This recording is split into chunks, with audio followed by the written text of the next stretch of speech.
E esse é o único canal no YouTube que tem a Bíblia comentada versículo a versículo. Por isso, salve, salve, gente boa! Seja bem-vindo a essa aula de hoje, essa jornada de aprendizado da Palavra de Deus. E a aula de hoje, o tema é o seguinte: quem você é e qual o seu chamado? Vamos pensar um pouco sobre isso? Então não sai daí não, fica comigo até o final. Vamos junto?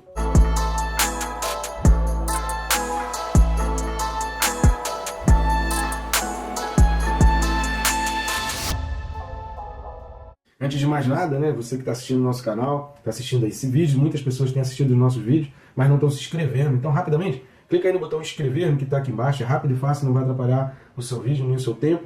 Aproveita também e clica no sininho, porque clicando no sininho você, além de ficar por dentro de tudo que acontece no nosso canal, as notificações vão te lembrar que você precisa estudar a Palavra de Deus. Então, antes do café da terra, café do céu, né? Vamos buscar primeiro o pão do céu antes de ingerir o pão da terra.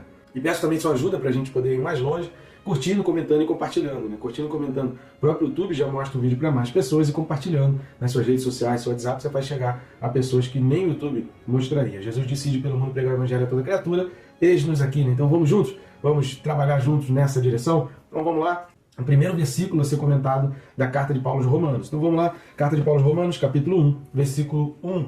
Romanos 1 diz assim: Paulo, servo de Jesus Cristo, chamado para ser apóstolo, separado para o Evangelho de Deus.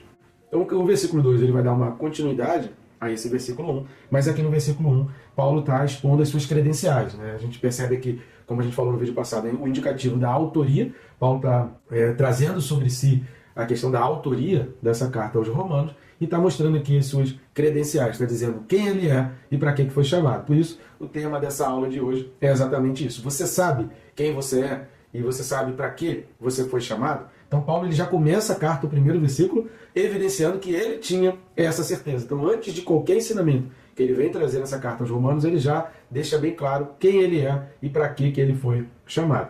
Antes da gente entrar a fundo nessas explicações aí desse versículo primeiro, eu peço algumas ajudas suas. A primeira a gente já falou antes de ler o texto, e a segunda, você pode estar lendo esse QR Code ou indo no primeiro link aqui na descrição, tanto faz, vai abrir o mesmo menu, você vai adquirir esses livros, que a capinha deles estão aparecendo aqui, e com isso você está ajudando o nosso canal e também o nosso ministério. Tenho certeza que esses livros serão bênçãos para a tua vida. O Quem se importa com Deus, sabe aqueles questionamentos que as pessoas falam, onde estava Deus quando aconteceu aquela tragédia? Né? Por que acontece tanto mal no mundo? Por que o mal prospera no mundo? E a gente fica questionando Deus, porque tanta coisa de ruim acontece com a gente, com o mundo, mas a gente se esquece de olhar pela perspectiva de Deus. Então será que você é alguém que realmente se importa com Deus? Esse livro vai te conduzir para esse pensamento a respeito da visão de Deus. E o Perca-Peso Tirando a Trave do Olho, ele vai trabalhar aqueles outros questionamentos, sabe? Como lidar com o pecado do outro, o que significa exatamente pecado, o que eu faço ao descobrir que alguém pecou, será que eu devo realmente ficar preocupado com o pecado das pessoas ao meu redor? Então todos esses questionamentos, e olhando para minha trave no olho, será que eu fico olhando o cisco no olho dos outros e eu não tenho uma trave ali no meu olho? Então todas essas questões são esclarecidas nesse livro, eu tenho certeza que vai ser bênção para você. Então vamos lá, o versículo primeiro já começa dizendo o autor da carta, e o autor era Paulo, servo de Jesus Cristo, chamado para ser apóstolo. Então era comum as cartas antigas começarem com a seguinte fórmula, né? De A para B. Era muito comum, você vai observar muito isso em muitas cartas, exceto aqui na carta aos Hebreus, que não começa, e o autor não tem essa preocupação de mostrar. Talvez, por causa da perseguição que já estava muito ferrenha, né?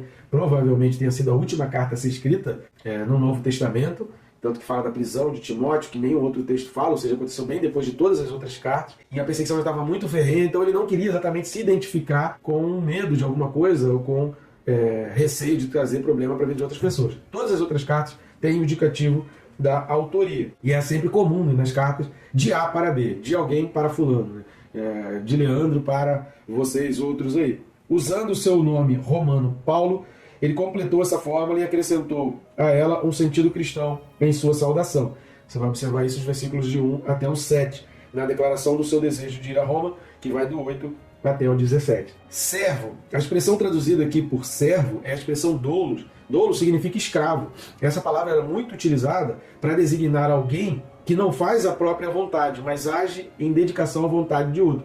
Então aquele tipo de pessoa que abre mão da sua vontade para fazer a vontade do seu Senhor, esse era o escravo, aquela pessoa que não faz, ele não queria fazer, ele não queria estar ali, ele não queria estar executando, mas ele faz não por causa da sua vontade, mas porque existe uma ordem superior para ser feita. Então repare que Paulo ele não está falando de outra pessoa, ele está se intitulando como doulos, ele está falando de si mesmo como doulos. Ele está dizendo, olha, eu abri mão da minha vontade, dos meus bens, de todo o meu futuro para servir a Deus, entendendo que servindo a Deus eu estou fazendo uma melhor opção do que servindo a minha vontade.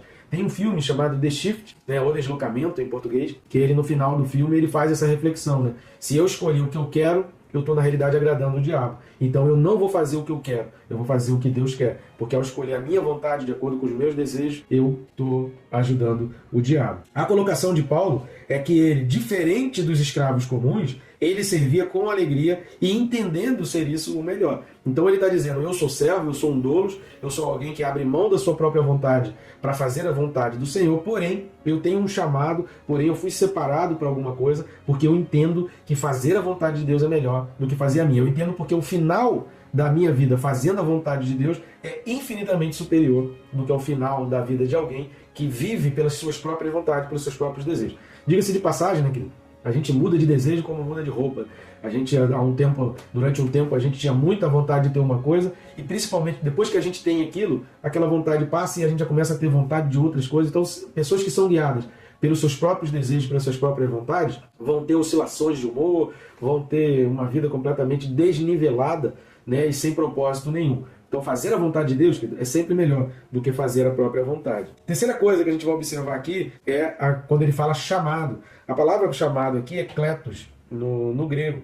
E essa palavra aqui, ela era muito utilizada para designar alguém que estava sendo convidado para um grande banquete. Imagina um grande banquete. Imagina o casamento da família real inglesa. Imagina um casamento, sabe? Aquele casamento que passa na televisão, no mundo inteiro, todo mundo fica sabendo. Imagina você receber um convite para ir num casamento na família real britânica. Estou dando um exemplo assim, pode ser da família do maior rico do mundo, pode ser na família do presidente do melhor país do mundo. Mas imagina aquele banquete assim muito especial e como você se sentiria ao receber esse convite. Então essa palavra kletos era designado para isso, alguém que foi convidado para algo muito especial, alguém que foi convidado por uma festa que é diferenciada e que assim é um status elevadíssimo. Essa é a palavra kletos. Então ao ouvir essa palavra chamado, carregava sobre essa palavra todo esse significado de, poxa, eu fui chamado para algo importante. Quem me chamou tem algo muito importante para mim. Então o que ele quer com isso é nos dizer que para ele, ser apóstolo foi recebido com alegria. Ele se sentiu honrado. Então você imagina alguém que foi convidado, como eu falei aqui, para um tipo de festa dessa, como você se sente? Você não vai se sentir honrado, você não vai se sentir agraciado por fazer parte desse banquete, dessa festa? Então assim Paulo entende o seu chamado por Deus. Quando ele fala apóstolo, a palavra aqui apóstolo, né, significa um mensageiro, é alguém enviado por outrem, né, enviado por uma terceira pessoa para representá-lo. Então o apóstolo não é simplesmente alguém enviado, mas é como se fosse aquele embaixador. Você vai em meu nome, você vai me representar. Quando olharem para você, eu quero que as pessoas me vejam em você. Então eu vou te enviar como um representante, como um exemplo meu, e as pessoas vão olhar para você me identificando. Esse é o sentido da palavra apóstolo no grego. Então o termo é usado num sentido especial e investido de autoridade para os 12 e para Paulo, os quais tinham sido escolhidos como testemunhas oculares de Cristo ressurreto. Então a designação aqui é uma designação específica, abrangendo uma situação que hoje, por exemplo, ninguém conseguiria ser esse apóstolo como foram os 12 ali, né?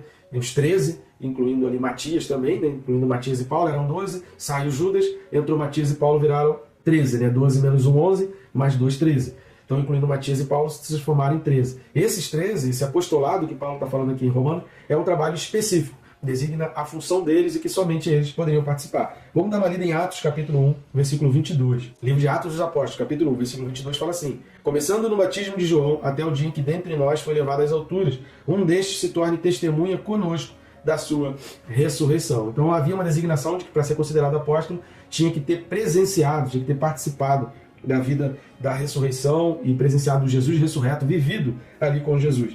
Vamos ler mais um outro texto, 1 Coríntios, capítulo 9, versículo 1. Primeira carta de Paulo aos Coríntios, capítulo 9, versículo 1 fala: não sou eu porventura livre? Não sou apóstolo? Não vi Jesus, nosso Senhor? Acaso não sois fruto do meu trabalho no Senhor? Então, ver Jesus como Senhor, ter presenciado e participado com Jesus, era uma das credenciais para ser designado apóstolo. Vamos dar mais uma lida ainda aí em 1 Coríntios 9, versículos... 1 Coríntios capítulo 15, versículos 7 e 8. 1 Coríntios 15, 7 e 8. Depois foi visto por Tiago, mais tarde por todos os apóstolos, e afinal, depois de todos, foi visto também por mim, como um nascido fora de tempo. Por que nascido fora de tempo?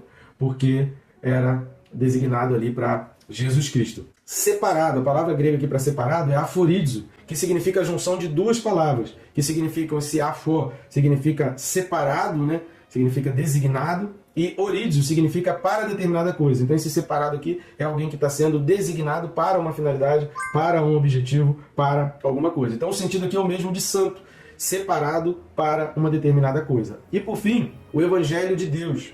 Ele foi designado e separado pelo Evangelho de Deus. Deus é a fonte das boas novas. Evangelho de Deus é as boas novas. A partir do versículo 3 aqui da carta de Paulo aos Romanos, capítulo 1, ele vai falar do 3 ao 5, evidenciando essa questão da Trindade. A gente vai falar sobre essa questão da Trindade no próximo vídeo aí, tá bom? Em que Deus te abençoe rica e abundantemente.